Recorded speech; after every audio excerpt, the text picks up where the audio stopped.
Welcome back to study with Tiwari channel. तो guys मैं इस क्लास में आपको पियाजे से संबंधित जो महत्वपूर्ण फैक्ट हैं उनको आपके लिए सरल तरीके से समझाना चाहूँगी, क्योंकि आपको पता है जीन पियाजे का एक क्वेश्चन हर बार रीट परीक्षा में आता है। तो इसमें बच्चों को ज़्यादातर कन्फ्यूज होता है। मुझे भी बहुत कन्फ्यूजन हुआ था इन टर्म को समझने में, लेकिन मैंने खुद के तरीके से इसके शॉर्ट जो मतलब छोटे रूप में इनको लिखा है, उसी को मैं आपको बताना चाहूँगी। तो देखिएगा, स्कीम, ये क्वेश्चन रीट 2018 में आपको देखने को मिला होगा स्कीम का, है ना। तो स्कीम आप नॉर्मली ये ध्यान रखिए, मैंने इसमें एक शब्द निकाला है, वो है सोच। स्कीम कहते हैं हम सोच को, ओके। मानसिक या बौद्धिक ढांचा जिसके द्वारा हम, तो इसमें एक तो मानसिक और बौद्धिक शब्द आपको पकड़ना है। मानसिक या बौद्धिक ढांचा जिसके द्वारा हम वातावरण की वस्तुओं को देखते, समझते और उनकी व्याख्या करते हैं, यह सूचनाओं का एक संगठित पैकेज होता है। तो रीट 2018 में ये जो लाइन मैंने लिखी है, ये सीधे के सीधे एग्जाम में आई थी कि ये सूचनाओं का एक संगठित पैकेज होता है। तो नॉर्मल सी बात है, आपके पास मानसिक प्रतिबिंब होंगे तभी तो आप सूचनाओं को ग्रहण कर सकोगे। तो सोच होती है कि वातावरण की वस्तुओं को देखते समझते और उनकी व्याख्या करते हैं, तब स्कीमा का निर्माण होता है। तो सूचनाओं का एक संगठित पैकेज क्या कहलाता है? स्कीमा कहलाता है। तो आपको ये समझ आ गया होगा ये वर्ड। इसी से मिलता जुलता जो दूसरा वर्ड है वो है स्कीम्स। स्कीम्स क्या होती है? व्यवहार का संगठित पैटर्न जिसे हम आसानी से दोहराते रहते हैं। व्यवहार का जो संगठित पैटर्न होता है जिसे हम आसानी से दोहराते रहते हैं। कहने का मतलब है, व्यवहार का मतलब एक, आप इस प्रकार से समझें, आदत वर्ड को आप याद रखें। स्कीम्स जब भी आए तो उसमें आदत आएगा। जैसे कि कपड़े पहनना, तो कपड़े हम पहनेंगे तो हमारी वो आदत में आ जाता है, तो जिसको हम आसानी से दोहरा सकते हैं। तो कपड़े पहनना, स्कूल जाना, डेली स्कूल जाना, तो ये किसके अंतर्गत आएगा? स्कीम्स के अंतर्गत आएगा, जिसको हम बार बार दोहराते हैं। अगला जो तीसरी जो टर्म थी इसमें क्या थी? अनुकूलन। वेरी मोस्ट है 2021 रीट में ये पूछा गया वर्ड है अनुकूलन, ठीक है। इसके क्वेश्चन में आपको इसी में कराऊंगी। अनुकूलन वर्ड को आपको कैसे रेडी करना होगा, क्योंकि अनुकूलन यह एक फैक्ट इसमें क्या है? एक फैक्ट है इसमें, यह जन्मजात प्रक्रिया है। अनुकूलन कैसी प्रक्रिया होती है? जन्मजात प्रक्रिया होती है। दूसरा फैक्ट, जिसके द्वारा व्यक्ति वातावरण के साथ क्रिया या प्रतिक्रिया करता है। अनुकूलन क्या होता है कि जो व्यक्ति होता है वो वातावरण के साथ क्या करता है? या क्रिया या प्रतिक्रिया करता है। तीसरा फैक्ट, वातावरण में अनुकूलन। वातावरण का मतलब आप समझ रहे हो, बाह्य जगत, बाहरी जो जगत है उसका अनुकूलन करना, उसके अकॉर्डिंग खुद को ढालना, ठीक है, उसके अनुरूप व्यवहार करना, वो होता है अनुकूलन। तो ये एक जन्मजात प्रक्रिया होती है जिसके द्वारा व्यक्ति वातावरण के साथ क्रिया या प्रतिक्रिया करता है, ओके। तो वो होती है अनुकूलन। तो ये तीनों ही फैक्ट आपको आसानी से समझ आ गए होंगे। स्कीम क्या होता है? सूचनाओं का एक संगठित पैकेज होता है। स्कीम्स क्या होता है? ये व्यवहार का ऐसा प्रारूप जिसको हम बार बार दोहराते हैं। और अनुकूलन क्या होता है? वातावरण के साथ, या आप बोल सकते हो, आपको कंफ्यूज करने के लिए बाह्य जगत भी दे सकता है, जो रीट 2021 में वर्ड आया था, बाह्य जगत। तो बाह्य जगत के साथ क्रिया या प्रतिक्रिया करना क्या कहलाता है? अनुकूलन कहलाता है। नेक्स्ट क्या है इसमें, देखिएगा, ये भी पूछा गया क्वेश्चन है, ठीक है। अनुकूलन के कितने प्रकार होते हैं? तो अनुकूलन दो प्रकार से होता है। एक तो होता है आत्मसातीकरण और दूसरा जो होता है वो होता है समंजन, या आप इसी को बोल सकते हो समाविष्टीकरण या बोल सकते हो समायोजन। तो मिलते हुए वर्ड है, आप आसानी से ध्यान रख सकते हो। तो सीधा का सीधा क्वेश्चन आया था कि अनुकूलन के कितने प्रकार होते हैं।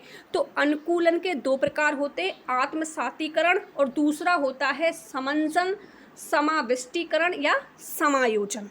अब देखिए इनको डिटेल से पढ़ते हैं, क्योंकि इनमें अक्सर हम कंफ्यूज होते हैं, लेकिन इस क्लास को देखने के बाद आपका कंफ्यूजन दूर हो जाएगा, बिलीव मी। आत्मीकरण, आत्मीकरण क्या होता है?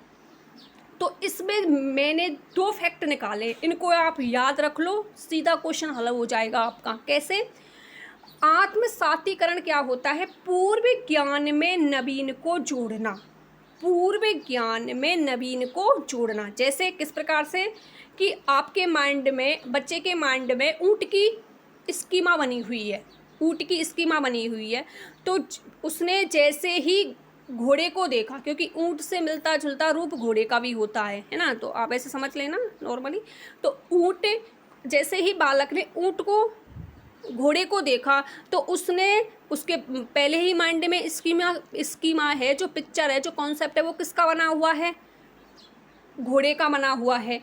तो घोड़े का बना हुआ है, तो ऊँट को ही वो क्या बोलेगा? घोड़ा बोलेगा। तो ऊँट को देखकर घोड़ा बोलना, पूर्व ज्ञान में नवीन को जोड़ना। उसका पूर्व ज्ञान क्या था?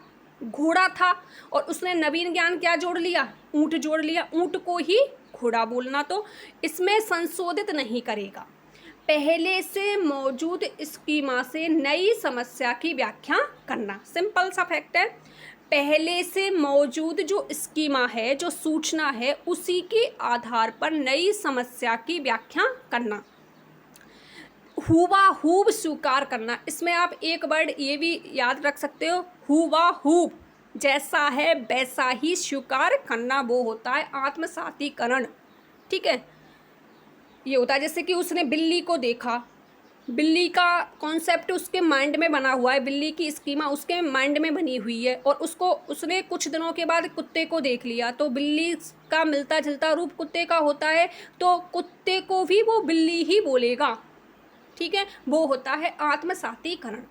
अब समंजन क्या होता है? समंजन या समाविष्टीकरण या समायोजन क्या होता है? इसमें सीधा सा वर्ड आपको याद रखना है, संशोधन। क्या करना है? पूर्व स्कीमा में संशोधन करते हुए नवीन स्कीमा को विकसित करना। किस प्रकार से कि अब इसमें सिर्फ आपको याद रखना है अंतर शब्द। क्या याद रखना है? अंतर शब्द। समंजन में क्या होता है? वो घोड़े को घोड़ा बोलेगा और ऊँट को ऊँट बोलेगा, कुत्ता को कुत्ता बोलेगा और बिल्ली को बिल्ली बोलेगा।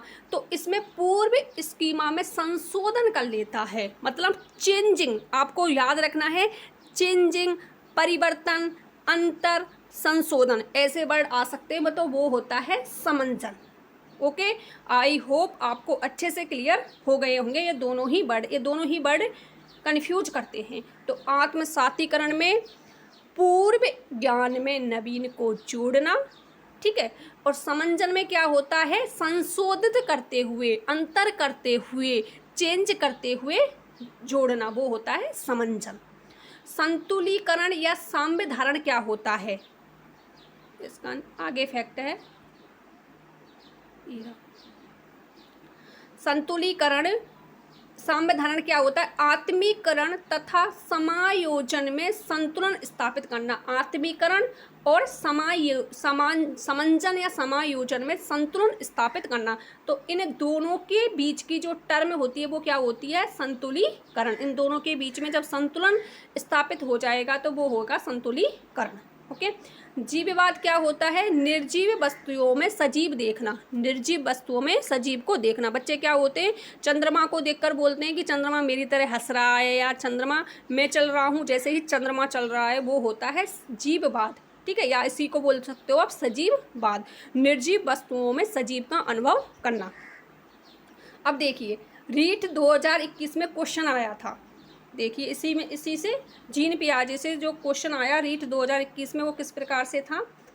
ये सही हुआ है मेरा, ये मेरा ही पेपर है।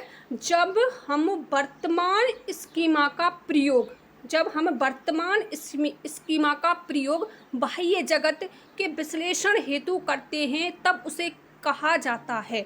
तो बाह्य जगत मतलब बाह्य जगत आप समझ गए होंगे, वातावरण, ठीक है, एनवायरनमेंट। तो किसका को होगा, अनुकूलन होगा। मैंने अभी बताया कि बाह्य जगत वातावरण के साथ अनुकूलन करना, खुद को वातावरण के अनुकूल धारणा, बाह्य जगत का विश्लेषण करते हैं तो तब उसे क्या कहते हैं, अनुकूलन कहते हैं। तो राइट आंसर कौन सा होगा, सी विकल्प। आई होप आपको ये टर्म अच्छे से क्लियर हो गए होंगे। Bye, take care all of you, all the best. अच्छे से पढ़ना सभी।